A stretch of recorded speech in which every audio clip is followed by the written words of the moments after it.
tudi na besedi upozorila. Dovolite še nekaj informacij o letošnjih dejavnostih iniciativne skupine. Najprej molitvena priprava, 9-dnevnica, kot vsako leto, se tudi letos poteka. Pričela se je 16. junija z mašo v Mariborski stolnici, ki jo je daroval mariborski nadškof Alojzij Cvikl. In seveda se nadaljuje tudi danes. Dejansko 9-dnevnico molijo po župnijah, skupnostih in samostanih. Vsak dan moli najmanj ena ženska in ena moška redovna skupnost.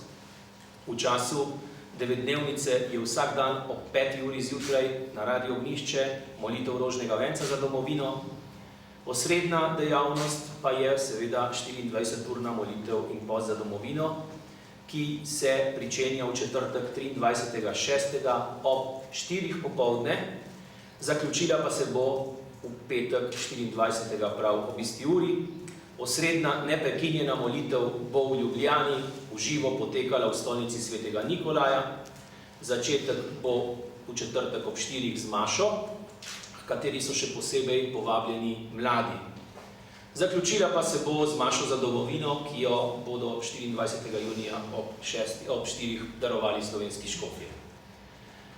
Vse prav lepo vabimo, da se vključite v to pobudo, da vsak na svoj način in po svojih močeh sodelujejo pri molitvi in postu za domovino, za osprevrnenje vsakega od nas in duhovni preporod naše domovine. Ob skorajšnjem praznovanju 25-letnice naše samostojne in demokratične države Slovenije pa ob koncu goste lepo prosim še za kratko morda voščilo naši državi, če ji kaj posebno želite in bi morda začeli z nasprotnega konca.